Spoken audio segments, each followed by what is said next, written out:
Live from the Washington, D.C. area, it's the Inside Scoop, all the news that our viewers want to know. Now, here's the host. Welcome to Inside Scoop. I'm your host this week, Mary Barthelson. Tonight we are joined by Grammy winner Annie Ray, who currently serves as both the Orchestra Director and Performing Arts Department Chair at Annandale High School. She's an advocate for providing universal access to quality music education and is known for founding and developing creative opportunities to make music accessible to students of all demographics. She was named the 2024 Grammy Music Educator Award recipient and the 2023 FCPS Outstanding Secondary Teacher of the Year for her work on equity in education. Annie, thank you so much for joining us. First off, I want to congratulate you on your Grammy win. That's such an exciting accomplishment and definitely well-deserved. And I look forward to hearing more about that. But before we jump into the Grammys, I'd like to know a little bit more about your story and start at the beginning. So where did you grow up? Are you originally from Virginia? No, well, thank you for having me tonight, Mary. I'm so excited to be here and for us to connect. I'm not originally from here. I'm originally from a town north of Dallas, Texas, called Plano, and there I was lucky enough to be born into a big music family. That's what we do. That's what we all do, except for my dad, who's helping support us along the way. But no, that I came up here because my husband won a job in the United States Army Band, Pershing Zone. He's a musician himself, and now we're here. So tell me more about growing up in Texas. Were you able to access music education through your schools, or it was just more of a home thing that you did with your family? Oh, both. I'm really lucky that I was supported by a family that grew up with education, or music education themselves. So my grandmother was like the matriarch, the musical matriarch for all of us. And so she's a jazz pianist and taught my mom and my aunt piano and string instruments. So they were really heavily involved in the performing arts in school themselves, as well as being home. And then from there, my mom patiently decided to take on the challenge of teaching a 3-year-old how to play piano. And from there, I started playing harp when I was 5. So I've always had music as a huge part of my life. And then Plano Independent School District has some of the best music education programs in the whole country. So what an incredible blessing I had growing up with that, especially my now mentor, Dennis Langevin. He was my middle school orchestra director who really advocated for me to be involved in the orchestra program there, because harps had never been in the public school sector before I came in. So he advocated for me to be there, and so I started playing with him and being a part of this beautiful community. And because of that, I'm a music educator today, because I got to be involved in such a program that was inspiring and celebrated each of us, and it was just full of joy. And then from there, I got a little bored, so he would start letting me dabble on the cello, and then harp, and then hop to the viola, and then hop all around, and then I got to go back and learn again as an adult from him, and as a teacher, and have him mentor me. So I'm so lucky that I got to be part of this rich lineage of music and bring it up here. It's so cool to see how music and talent sometimes runs in families. My grandfather played guitar and was very musical, and then my mom played a ton of different instruments: piano, violin, accordion. So I tried instruments when I was growing up. I tried the flute, but it just didn't stick. I think maybe I had the wrong teacher, or it just skipped me and I got the math brain, who knows. But at what age did you think about actually teaching? I think it's something that's always been kind of innate in me, and to kind of jump off what you said of it being in families, it's really interesting because I'm not the only music person in my family. My cousins, who are my sisters, because our parents are identical twins, our moms, they're incredible freelance violinists and cellists. My brother's is really rich in music. He's an engineer also. But then my husband, who I mentioned before, he's one of 8, but he's the only still active performing musician in his family. The rest of his family, no one else does music. They played band in high school and stuff like that, but he's the first to go on and do music professionally. So it's just interesting, like you said, those like different backgrounds and stuff, right? But to be a music educator itself, I think I always knew, because I was like always setting up like my little stuffies like as a kid and like teaching them and being like, oh no, you're doing it all wrong or something like that. But I was really inspired by Dennis Langevin. Like he has like so much joy in the classroom that I try to emulate myself, of belonging and just like being celebrating just being a person. There's so much laughter he brought in the classroom of us like messing something up and him being like, well, that was trash, and then like trying again. And there's so many times I find myself like what I'm saying, like quoting him.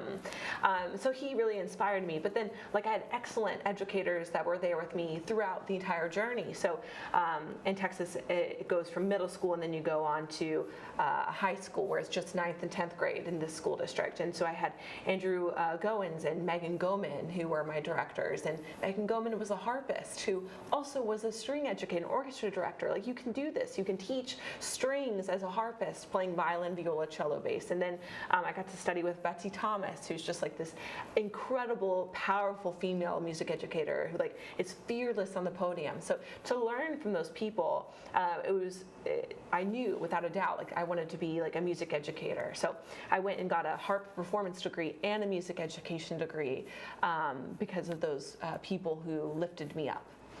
So that's what you ended up studying in college? Where did you study? I studied at University of North Texas with Dr. Jamie Hafner as my harp professor, and then Dr. Elizabeth Chappell as my strings music educator specialist. And wow, both, again, dynamic women who are just like strong and so sure of themselves and passionate, and they just modeled what like hard work looks like, but also not, besides that, caring, like really caring. They cared about me fundamentally as like a person.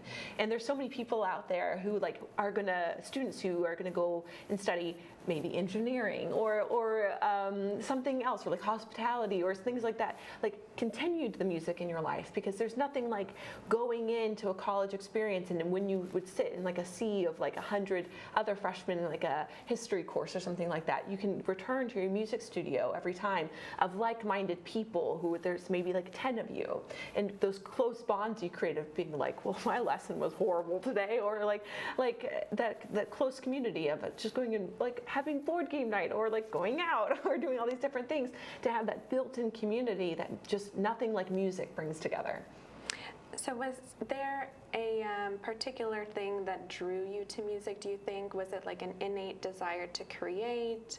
Was it a specific genre of music that really spoke to you emotionally? Or do you think it was more like the environment that you were brought up in? I think it's a multitude of things. I think it was this like specific realm of like being pushed by my parents, which is like, there's nothing wrong with that, right? There's been multiple times as a high schooler, I think they wanted to just like throttle me or something because I didn't want to practice or something. And like, practicing is hard. It's something that is like, it's hard to like sit and like do and to process, because there's like, it doesn't show like a lot of progress right away. Like, it's not an instantaneous thing where you just like latch onto it, suddenly you're good at it. There's a lot of struggle with it. And to have my parents push that and be like, yes, that was hard, do it again. Yes, it was hard, do it again. You can do it again. So I think having my parents who are willing to push through some of that trial, but also celebrate it, along with these like incredible educators around me, including my private lesson teacher, Miss Nako Nakamura.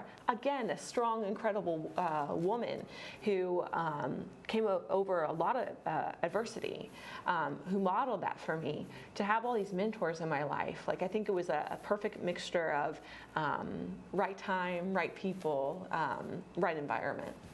Yeah, it sounds like you're describing having a strong passion for something, but all of us, even if we're passionate about a topic, sometimes there's the chores that you don't want to do, but to overcome that hurdle in order to be successful at something you're passionate about and maybe turn a talent into a skill, it does take practice and a lot of hard work. And so it's amazing to hear that you were 5 when you started. 3 when I was 3? 3 for piano, 5 for harp, and then middle school for the string instruments. But I want to jump on something you said, like the talent aspect of it. People think that you have to have talent to do music or to do arts, and it's not true. It's like the same for like me saying like, I'm bad at drawing. It's not because I don't have like talent or like I just don't have the skill set, because I never practiced it. I never did that. And it's the same with music. It's not something that's innate to someone. There's some people that definitely pick it up faster, and my husband's like that. It drives me absolutely nuts. That man can spend way less time than me practicing and be like infinitely times better with it. But with music, like it takes struggle and trial, and every single person's journey looks different. We see these professional musicians look so polished like on stage, and you're like, oh, it's because they're talented. Yes, and they worked really hard. And so that's something that like that students have to learn, of like, you have to really sound super bad before you learn how to make beautiful notes. And it's hard with music because it's very public, that process, that struggle with it. Yeah, I think that's one of the reasons why music didn't stick with me. I did have like a private flute teacher, and I felt very comfortable one-on-one. But then when I got a little bit older and I tried to transition into learning in the public school system, I had a teacher who, she worked very, very hard, and I think she was a good teacher. But going from that one-on-one environment and being like a very, very shy student to suddenly being in a group and we all have to play in front of each other, I quit after like 2 weeks, and I just stopped playing after that. And now my only thing that I have left from that is having like a slightly crooked pinky from trying to reach for the last key, and I can't even read music anymore. But it's so amazing that you started at such a young age and you've carried that passion like through your entire life. I think it really shows. And I know that you have small children of your own, and you mentioned that you and your husband are both musical. So do you think they're showing any of the signs that they're creative types? Oh yeah, my 2.5-year-old is like all about Hilary Hahn. Like every time she goes on stage, I think it's like her dresses that she really likes, because she's into like sparkly, like big things right now. But she definitely has like an aptitude for it, and loves music. And my 7-month-old, like nothing like lights her up like more than music. And like what you said with your teacher, of her like trying really hard, that's like a testament right there to why public schools shouldn't have just music in their schools, but they need to set up these teachers for success to have actual true music education. If you're just throwing like a bunch of different age groups together, or like setting up a schedule like that doesn't work, it sets kids up for failure, because they think that's what music's supposed to be, or how it's going to be done, or that they did music. When the reality is that like this teacher is just in survival mode, and none of those kids are going to get the benefits out of like what public music education is about, which is about overcoming that shyness and overcoming that fear. Yeah, I think that's a great lead into our next segment. So I know that you hold some leadership positions at your high school that you're teaching at, and you're actually directing these programs. So I want to talk to you more about your approach to that and how that came to be when we get back from the break. So stick around, don't go anywhere. We'll be back with more from Annie Ray after the short break. So I just moved in with this family, and it's embarrassing. The little one, he likes to go outside and crawl around in the giant litter box. I don't know what he's doing. I mean, I was born and I knew how to use the litter box. Look at that. That's disgusting. Oh, poop already. You're making me nervous. Oh, okay, I can't look at this anymore. I really hope he grows out of this, for his sake. So how was work? It was 1,300 hours. My math class from 302 was in the trenches. Davy Roth had it the worst. Fractions were coming at him left and right. He just didn't get the damn things. 2 days ago, I tried to teach him what 1/4 of 1/2 was, using different sizes of blocks. Yesterday, I tried again by dividing up pizza. Both missions failed. Oh, no. But today, I was ready. I created a combat math game where the only way to beat the enemy is to out-fraction them. Davy conquered every last denominator. My game was so successful, the principal is deploying it to math squadrons all over the school. Anywho, how was your day? Oh, today my boss treated the office to salad wraps. Salad wraps. I know. 150 over 90. 180 over 111. 160 over 110. I had a stroke. This is what high blood pressure looks like. You might not feel its symptoms, but the results from a stroke are far from invisible or silent. If you've come off your treatment plan, get back on it or talk with your doctor to create an exercise, diet, and medication plan that works for you. Go to loweryourhbp.org. If I would have followed a treatment plan, I would not be in this situation. We're back to the Inside Scoop. Here again, your host. Welcome back to Inside Scoop. I'm your host this week, Mary Barthelson. Our guest tonight is Grammy winner Annie Ray. So before the break, we were talking about teachers and the difficulties that they face when they're teaching music. And I know that you're the orchestra director and performing arts department chair at Annandale High School. So I imagine you didn't just jump right into that position. I know that you studied to be a music educator in college. But what was your first position and your progression like before you came to be where you are today? Well, I was super lucky. I got to, again, going back to Dennis Langevin, I got to student teach with both him and Brian Coatney, who I both consider very close mentors to me. Dennis is really who my program is modeled after, and Brian taught me how to be really fearless on the program, on the podium, and own my knowledge and own and how to command a classroom. And merging those two philosophies and bringing them together has been it's been a journey to find my own voice on the podium. And so from there, when I moved up here, I was actually at a bunch of the elementary schools originally, which is not my comfort zone because I'm definitely a middle school or high school teacher. But there, I was first put at Annandale Terrace Elementary School, which feeds my high school directly now. And that community welcomed me in so greatly, and it's such a diverse, beautiful community. And from there, I was at Glasgow Middle School, which some of those students come to Annandale, and then I was at Annandale High School, and then named the Performing Arts Department chair from there, and establishing things like Crescendo Orchestra, which we can talk a bit more about later. But this journey, to bring these, meeting these students from 4th grade all the way to now, I'm writing recommendation letters for these students and getting to be these kids are so cool. I've literally watched them grow up. They were a dork then, they're still a dork now, but they're a great dork. You really, really want to have them in your school. And so now I'm saying goodbye to 45 seniors, and I'm sending them off to college, and I've watched them grow up from being online with me to COVID, or even before them, and before then until now. So it's just been this beautiful journey of being really steeped into a community, and being brought, and sometimes often to these families' homes where I'm given a traditional meal, or just brought in and as a part of their own family. So it's been a wonderful journey. Yeah, that's. I imagine teaching elementary school students was probably a little bit harder than middle and high school. I just remember playing the recorder and maybe banging on some drums when I was in elementary school. But I have been able to stay in touch with some of my teachers, I graduated a while ago. Yeah. So hopefully you'll be able to see them grow, and maybe music is something that's going to stick with them. So I know you mentioned you're teaching students from so many different countries. I think I watched one interview where it was mentioned 66 countries make up your student body. So I imagine they're coming in different backgrounds, different languages.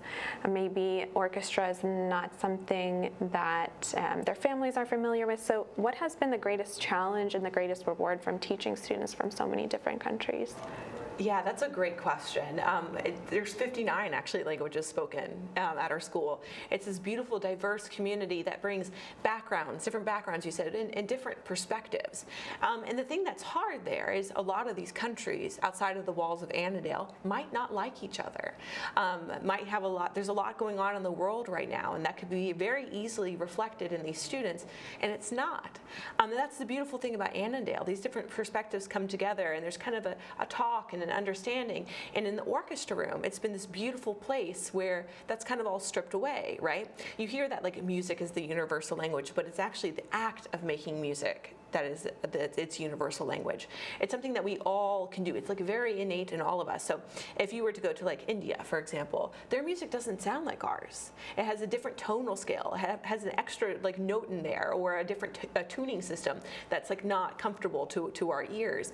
But the act of making music is incredibly humbling, and they understand that. It's something that we can all understand. So a lot of my students in the very beginning might not even speak English, and you don't need English to speak and to connect on that level. I can play something and they can play it right back. Sometimes my most successful lessons are when I've completely lost my voice and I walk into the classroom and I'm like, and I just do a silent rehearsal where I don't even talk, and they just play. I'll play, they play, I play, they play. I'll like hold up the numbers of what rehearsal number we're supposed to go to, or like what line in the book we're working on. And we learn so much there from that. And so a lot of the struggle that people might initially think there doesn't actually exist when you really just focus on the act of being together. Yeah, that's it's wonderful to hear that music can bring them together.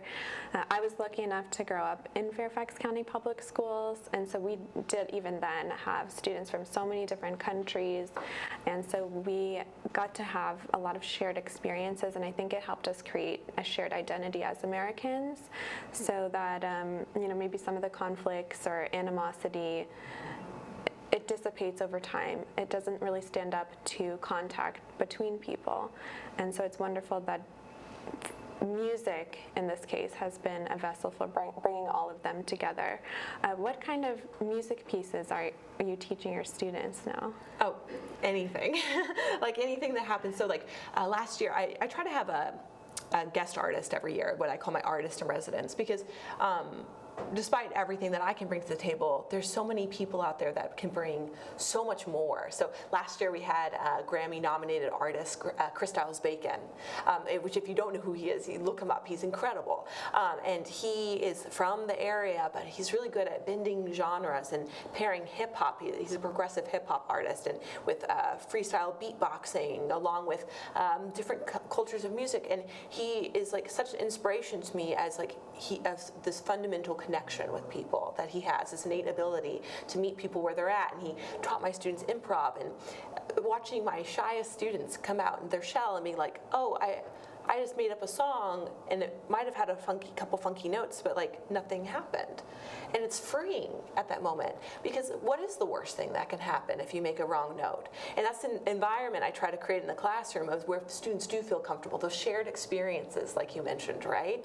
What happens between the notes and rhythms on the page is the most important part. The students laughing together and breathing together, articulating something together, and experiencing that. And so I always bring the guest artist the second half of the year where I can watch that light up for the first time, because they have that comfort and they get to just free themselves of what's tethering them to the page.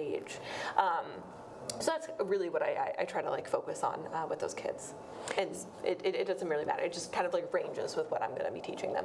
So I imagine that being the orchestra director and the performing arts department chair have some additional responsibilities aside from just teaching. So for people who are not familiar with what those roles are, can you kind of give an overview of like what your responsibilities are? Yeah, I know that we all like think that our job is like the hardest job in the world, but like let me make a case for music educators.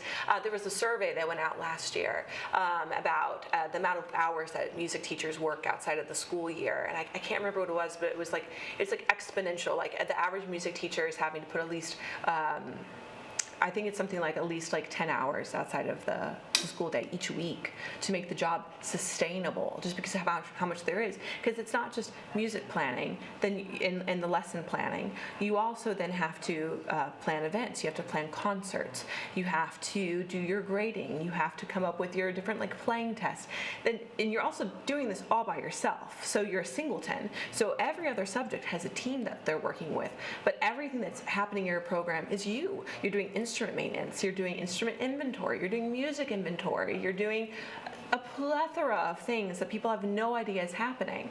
And then in addition to that, I'm performing arts department chair, right?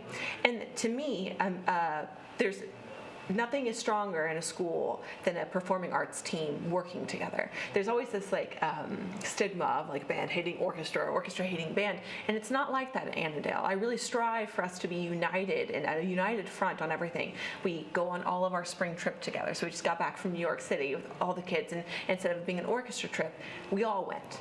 and we all learned each other's discipline. So even though my students might not be theatrically inclined, that's probably because they never figured it out before or ever experienced that. So we went to a Broadway workshop based on the show that we just saw. And we saw Hadestown, and the reason we saw that was because there's a trombone on stage, there's a violin, there's a cello, there's a bass, there's a guitar. Our guitar students are even represented. So to have all of that all together and be like, look, we have to work together. It's important that we celebrate each other and lift each other up. That's my goal as an educator, performing arts department chair. Besides just the obvious like logistics side of things of like, oh, we have to do our sectioning, we have to figure out who the student of the month is. Like, my goal is for us to be a unified front. Yeah, that's great that those students get to have those experiences. So I'm not a parent, but I do mentor 4 Afghan girls who are at like different phases in their education, and I've figured out that they all learn different ways and have different interests depending on their personalities. And the biggest thing that I've told them is, you're at the age where you really need to explore everything, because that's how you figure out what you like.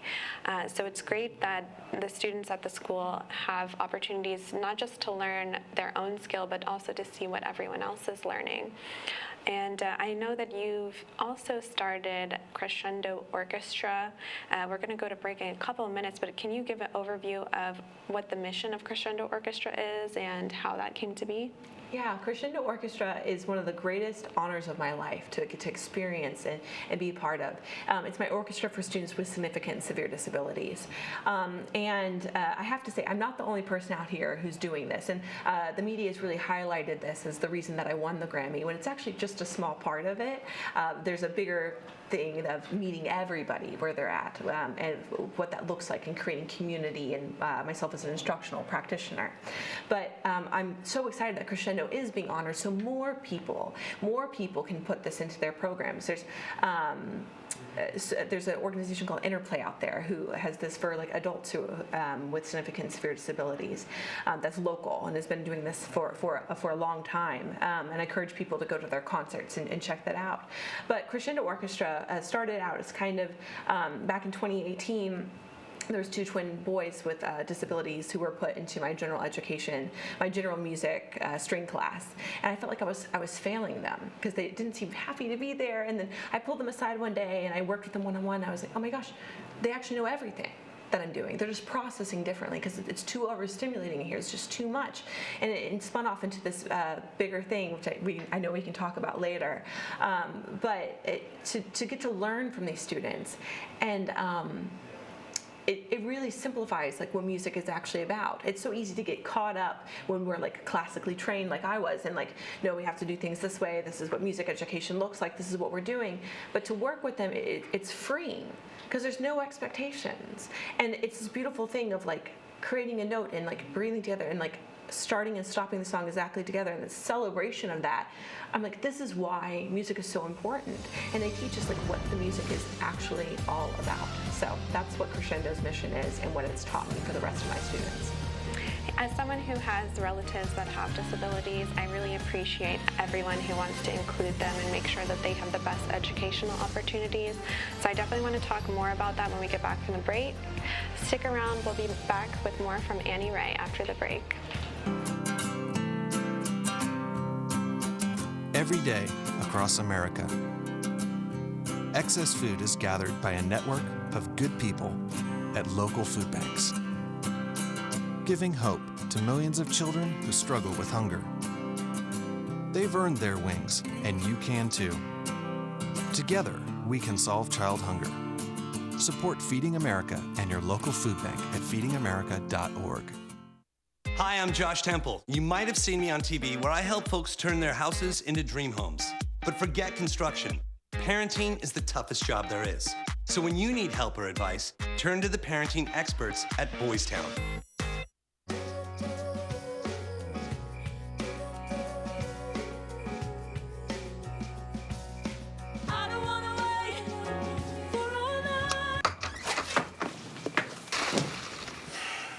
I was afraid of that.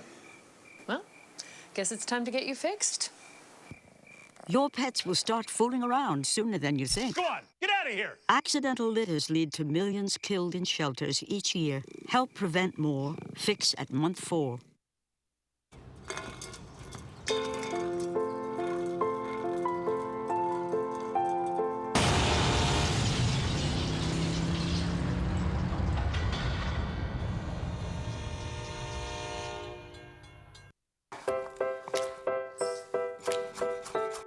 Food. It nourishes, brings us together, and adds flavor to life. That's why it's important to wash hands, surfaces, and fresh produce. Keep raw meat, poultry, and seafood separate from ready-to-eat foods like fruits and vegetables. And cook to proper temperatures using a food thermometer. Enjoy, and refrigerate leftovers within 2 hours. For more tips on safely preparing foods, visit homefoodsafety.org. We're back to the Inside Scoop. Here again, your host. Welcome back to Inside Scoop. I'm your host this week, Mary Barthelson. We are joined by Grammy winner Annie Ray. Annie, thank you again so much for being here. Before we went to the break, we were talking about Crescendo Orchestra and how that came to be. You mentioned that you first had 2 students, I think, that made you aware that you had some students that maybe learn a bit differently from others. So can you share more about that story? Yeah, so it started back in 2018, and it was a moment with these students when I pulled them aside and I was working with them one-on-one and realized that they were just processing and learning a little bit different, where I was like, oh, I'm underserving these students by them being just pulled in for like the general inclusion of things. And so then I moved on to Annandale and teaching, and like that's when the pandemic started, right? From there, when we were going, like all the students were pulled out, but the students with significant and severe disabilities were brought back first into schools. And I happened to be teaching from my classroom by myself because my husband took it upon himself to renovate like the entire house. And it's very hard to teach when there is like hammers like being smashed around. So I went to the school, and I heard the students roaming through the hallways, and I decided to pop on in, and I got to meet the students, and I invited them down to the orchestra classroom. I started showing them the different instruments, and one student in particular, his name is Kevin, he did not want to be there. I like pulled him out of his routine. He was really mad about it, and I started playing the cello for him. He said over and over again that he wanted to try, so I let him. He took the bow out of my hand. I was like, okay, man, sure, go for it. And he started bowing back and forth, and tears welled up in his eyes. He was so happy to get to try something, and I was like, okay, we have to do this.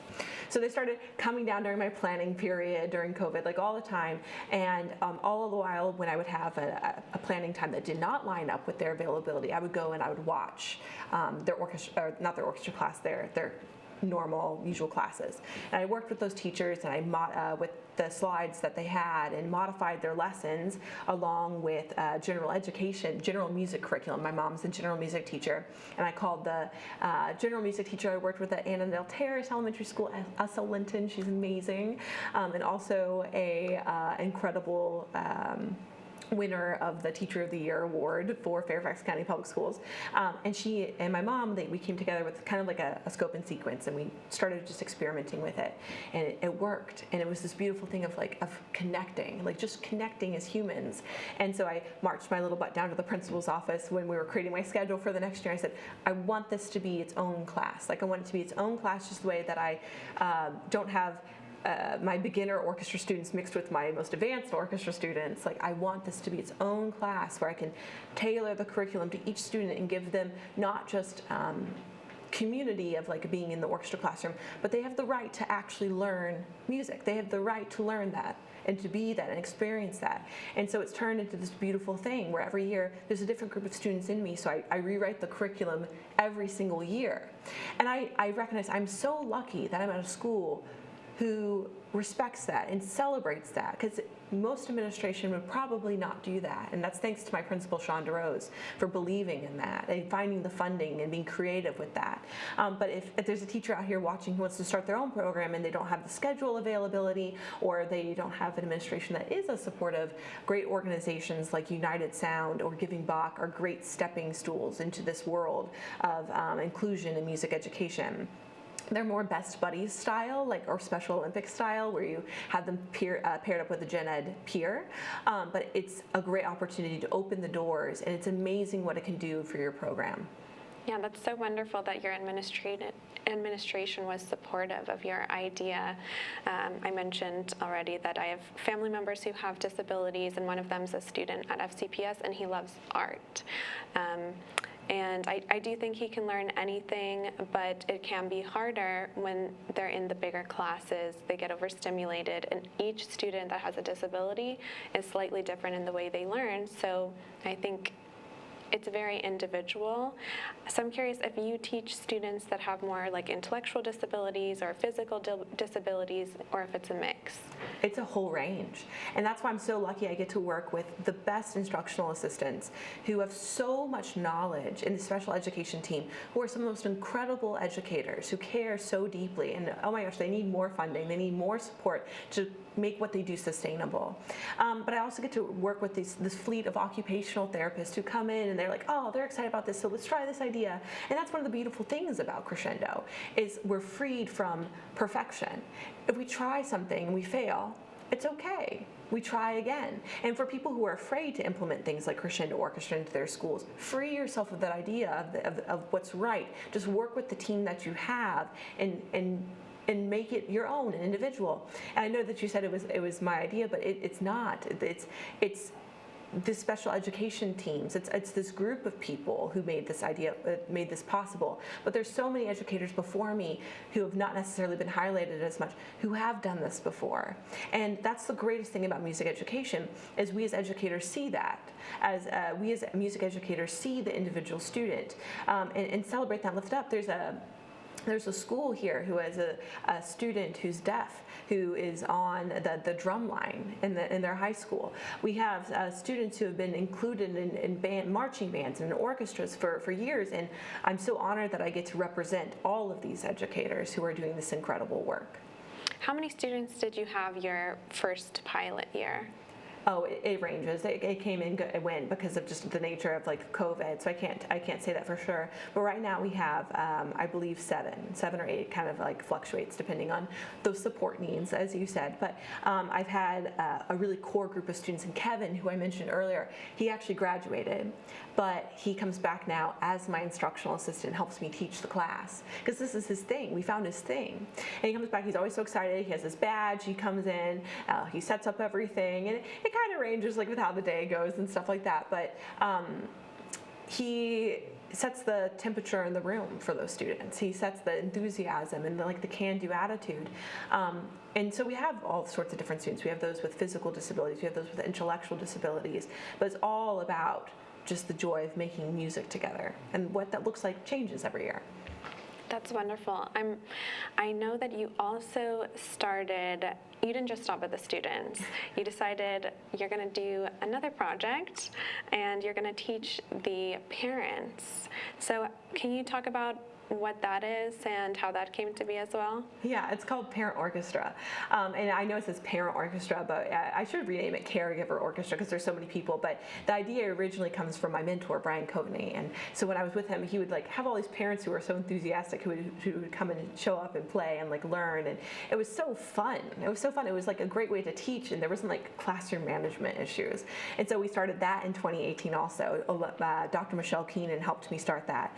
And we started with about, I think, 18 to 25 parents. I'm not even entirely sure, but now it's grown to over 200 people, and there's over 100-person wait list every year. And so I have these fleet of incredible teachers who volunteer their time to teach these parents, because the Parent Orchestra is based around the idea of the Suzuki Triangle, the parent-teacher-child relationship, where the child now is the expert, and the child is getting to teach the parent, and the parent understands more about what their kid does, instead of being like, oh, Jimmy brought home a violin, better put in my earplugs, which is so demotivating. Why would you ever want to learn that? It's now oh, I understand why this is really hard and why you have to fundamentally make a bad sound to learn how to make that good sound. And a parent told me, they were like, oh yeah, I was like, oh, I'm going to go practice my violin. Do you want to join me? No, Mom, I don't want to do that. But as soon as she started practicing, her daughter came down and started playing with her too. But how great is it also as a child to watch your parent learn something new for the first time and be bad at it? And learn process, and oh, just because I'm bad at something right away doesn't mean I'm not good at this, I can't learn it. And so they get to model struggle with their kid, and it's another way for them to connect, and the device is down. You can't play violin and be on your phone at the same time. And it's a fundamental connection. But it grows from there, right? We discovered that as these educators, I've also all coming together. Remember, I mentioned earlier that we're all singletons in our own classroom. We're not watching each other teach. So we're picking up ideas from each other, being like, that's a great idea, John. I'm going to do that in my classroom now. What do you think about this repertoire for this next concert? And we have this experiential professional development learning. And so I've brought some of my students who are interested in music education in to be like, let's teach. It's your turn to be on the podium. And they get to experience what it's like to be on the podium without, like, you know, a kid trying to like throw a pencil into the ceiling or something like that, and like classroom things.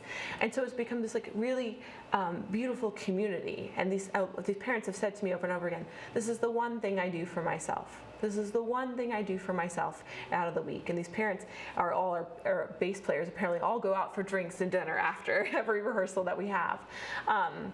But I'm so grateful to be a part of this community that has, again, taught me so much, but brought so many families together. Yeah, my brother, he also tried his hand at an instrument, and I was the one who was going and putting in my earplugs and not encouraging. So I think it's really nice to bring families together and to teach them. I'm curious what you see as the biggest challenge overall in either your teaching or your role as director and of any of the programs that you're responsible for now. It's about educating the community. Like, we're not out there trying to create the next Yo-Yo Ma. We're trying to create fundamentally good humans. And that's what the music education classroom is for. And so right now we're doing all these lessons about like social emotional learning or something, and we have these blocks of school that have been taken out to specifically focus on that. And it's fundamentally frustrating as someone who's watching that happen in my classroom organically every day. And I encourage parents, push your kids to be in the arts. Allow them to experience that struggle. Allow them to feel that vulnerability, because kids are so insular these days. They're just on their devices, right? It's so easy to hide and be there. But how lucky I am as an educator to have 80 minutes where a kid is not on a device because they physically can't.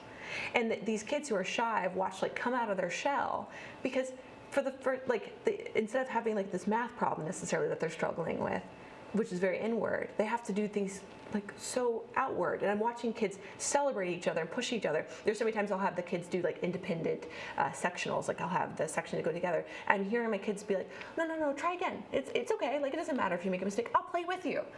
And to watch that connection happen, these kids would normally never talk. I'm like watching these two different like communities like collide. I have these students who are like too cool for school, like talking to like those kids that are very studious, and they're becoming friends. And after concerts, they're going out for ice cream, and they're doing that all on their own. So when I say like this award is not mine, like I truly mean it. It's these kids, to watch them build these communities and break these bonds down. It's them that's doing it. Yeah, it's wonderful that music can be a great source of connection for everyone, and that's something that I hadn't thought of. You can't scroll on your phone while you're playing an instrument, so it does actually force everyone to be present and together. And I know that you won your Grammy for your role as a music educator, and I can definitely see all the work and the passion that you put in. And I'm sure many hours also not entirely paid.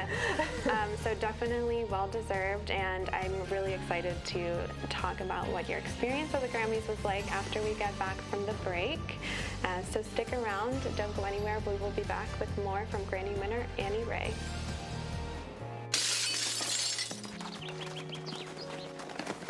Nice going, Spencer! I can't believe we broke Old Man Hennessy's window. Correction, dude. You broke. I just threw the ball. This is really bad. What are we gonna do? We? Go to the door, ask for the ball back. Are you serious? It's my ball, Myrtleback. You're so dead. I'd run away. Yeah, to Uruguay. Kiss your life goodbye. Sorry. Let's go. See you, dude. See ya. Remember me and your well. Nice life. Some friends you are.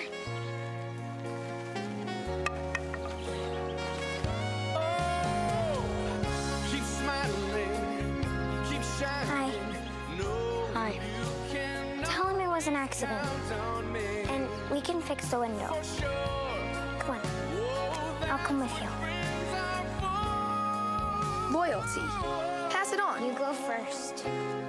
A message from the Foundation for a Better Life. One day these rats were playing in the woods. Well, it's some matches and that's no good. Listen to smoke before you give it a try. Only you. Don't play with matches. Don't play with fire. Cause there's nothing very funny about freaked out fight. Nothing very nice. A holy smile. matches force. It's what you desire. Don't play with matches. Don't play with fire. Yeah. Only you can prevent wildfires. Fire.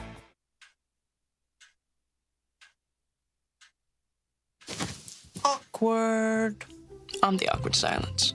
You try to avoid me, then there I am again. But an awkward silence can be a great thing. Like Kelly here is about to demonstrate. You haven't really been yourself lately. Are you okay? Find out how you can help a friend with their mental health at seizetheawkward.org. We're back to the Inside Scoop. Here again, your host. Welcome back. I'm your host, Mary Barthelson. We are back with Annie Ray. So again, thank you for joining us. I'm really excited to talk about the Grammys. Well-deserved again. I want to know all the details. I hope that they put you up at a nice hotel, fed you lobster. I guess I should ask first how you found out that you won. Oh yeah, so it was like a long process, and I never thought in a million years that I would win. But I actually found out just from like a phone call a month before everyone else knew, before the CBS segment aired announcing everything. And they called me, and at the time, both of my daughters were having like an utter meltdown. And they're like, they sound so excited for you. I'm like, yep, they sure do. And I hung up the phone. I went back to like doing my momming thing. And then I was like, did I just win a Grammy? Is that what just happened? And so then I had to keep it secret until my students found out on the CBS segment. My school put on like a little like watch party, and they're like, Miss Ray, that's gonna be really awkward if you like didn't win. I was like, oh yeah, I don't know, we'll all be in it together. And I got to give them my acceptance speech since my speech wouldn't be aired. And so then they flew me out. I taught a class, and they flew me out, and they put me up there in the historic Biltmore Hotel, which is the same place where Taylor Swift filmed, I can't remember one of her songs, the one where she's like in a blue dress and like dancing.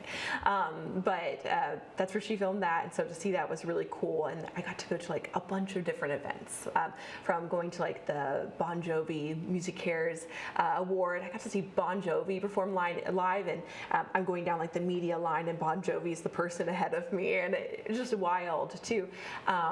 My own award event, so I was at the Special Merit Awards, and I got to give an acceptance speech in front of Ice Cube. Wild, right? And then to get to attend the after party for that and meet the Latin Grammy CEO and have a connection with him, and meet the incredibly kind people from the DC Grammy community up here who I've been so great to connect with. And then to the Grammys themselves, right? Like I got to be like right there on the floor, and every commercial break meet these incredible celebrities who were just so welcoming and like so kind. And then all of the after parties after the Grammy after party, and then running through the rain to get to the Sony after party too. It was unbelievable. So did someone nominate you in order to win, or were you found somehow? I was nominated. So I was nominated actually twice. So one time by Dr. Mike Ward, who was my colleague at Annandale High School, and then again by Dr. Angela Ammerman, which is the winning nomination. But it's like a whole process. There's like multiple rounds where things happen at different stages. But one of the stages you have to create a series of videos, and I was pregnant with my second. I was incredibly sick, and I told just a couple kids, I pulled them aside and said, hey, this thing is happening, like I'm going through this process, do you mind helping me by making this video about summarizing our program? And that video means more to me than this award ever will, because they summed up what Annandale Orchestra was about so beautifully, like about connecting and being human, and they put this together and highlighted things, and they have no idea how much those words I will treasure forever. And you won fairly recently. It wasn't that long ago, so I imagine it's been a whirlwind. When was it exactly? So early February is when the Grammys were, so it's still fresh. And all the past, the other 10 winners past, all added me to like their group chat right away, welcoming me in. And that's been the best part of this award, is this ability now to have the platform to connect with more people, to advocate for music education, because that's like a huge platform I'm on, is advocating not just for music education for everyone, but also just for music education and quality music education done right in every school, and educating non-music educators about that. But these groups, they added me all together. They're like, oh, thank goodness she has an iPhone. It's still a blue chat when they added me in. But getting to connect with them now and bounce ideas off of them and talk to each other and have them as a support system, it's been so cool. So was there anyone that your students were really excited for you to meet? Yeah, they are like so into SZA right now, and so they were so excited. And she was great. Like, she met me when I was getting like my official Grammy picture award taken at the Grammy night. There's like this winner circle that they take you to, and she like crashed my interview, my official interview, and we just talked together. And she was just like such a person, and that was like one of the coolest things about the whole process, was meeting these celebrities and being like, oh, you're just a person. You're just a person like me, just making music. And you have this platform and I have this platform. And then to have Meryl Streep say to me, a music educator changed her life and is why she is where she is today, it just hit home like the importance of like what we're doing. It's so important. And she was just so kind and wonderful. I feel like there's an obligatory Taylor Swift question that I have to ask, because when I Googled your name and Grammys, there was a big picture of you with Taylor Swift, and so you met her. Can you share like that story, what the story behind the picture? Yeah, so that happened in a commercial break, so I didn't get like a ton of time to talk to her, but she was just like a person. She like just threw her like long, beautiful arms like around me and gave me a huge hug, and she seemed like genuinely excited to meet me. And but that was like the great thing about like meeting Taylor. Like, I've always been a Taylor Swift fan. Like, I think she's an incredible performer, larger than life with what she's done. But when she walked into the room, I was like, oh, I really get it, because you're like kind of a dork. And like just like me and just like everybody else, and like I was like, we relate to you because you're very human, and that her authenticity is like, it's refreshing. And you know, we all see those like videos of her like dancing along to everything. She literally is like the whole time is like up there, every celebrity she's up there dancing along, like celebrating. She's like, the commercial break, she's like running across the room to go see her friend. She went and hugged like Ice Spice, and my kids were very excited for me to see Ice Spice too. Oh my gosh, they're like, Miss Ray, you met Ice Spice? And I was like, I did. That was really cool. And then Victoria Bonet, she won like Best New Artist of the Year. She has a 2-year-old too. And so to just talk to her backstage and be like, girl, what stage are we living through right now? Like, what is even happening? It was just like a really cool moment of connection. It's, well, I imagine that all of those musicians are where they are because of their music teachers. So I can understand their excitement for you, and I know that you're going to use this platform to continue to promote your work. So what is your hope of what will come out of this?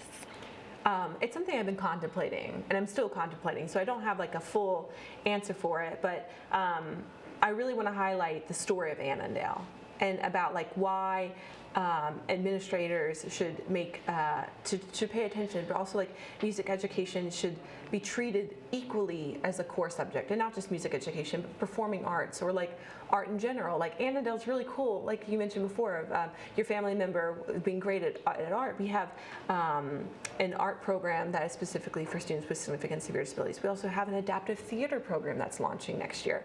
Like, how cool to be at a school that celebrates that all equally and treats it all equally. So my goal is to really bring that awareness to people of making music for everyone. It needs to be done right. But even further, like, being a mother has been one of my greatest teachers in my life.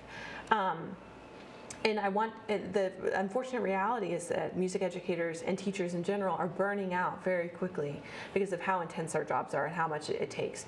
But the motherhood equation is like another huge part of it, because when you give all day on the podium, when you give all day mentally, physically, it's exhausting to then to come home and do the same. So my goal is I'm working with another really dear friend of mine, Alexandra Blaine, on this project about motherhood and music education, and like how we can put that together and lifting mothers up and parents up to make our jobs sustainable and give us the tools that we need. So there's like a whole plethora of things that are coming, whether it's working in the helping people start their own crescendo orchestra program, program. And if they want more information about that, you can check out String Rise, RISE, online to see how you can get connected with that more. So from working from that to then advocating for music education and arts education in schools, to supporting young teachers and mentoring them up about how to create sustainable acts and programs. Those have been my big focuses. So a lot of things, but I think that we as music educators and educators in general need to pivot a little bit to make our jobs sustainable and quality. You're still pretty young, but you've accomplished so much already, so I'm curious if there's any big career goals that you still want to accomplish in the future and what those are. Funny enough, like this was never even a goal of mine, like with like the Grammy, things like that, and like so it kind of spins off like what I was saying before. I always said, like, as a music educator, I know I've done my job if I at least have impacted one kid's life in a positive way. That's all I really want to do, is watch these kids like fundamentally like learn who they are through the arts and feel safe at home, and then bring that into the rest of the world about why music matters and teaching those kids those lessons. So that's like my day-to-day goal.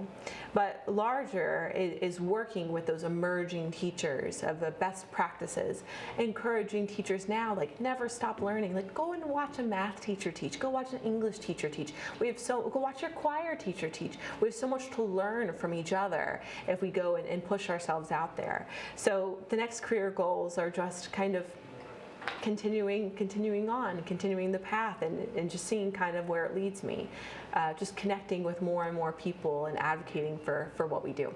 If you had a magic wand and you could change anything about the system, what would that be?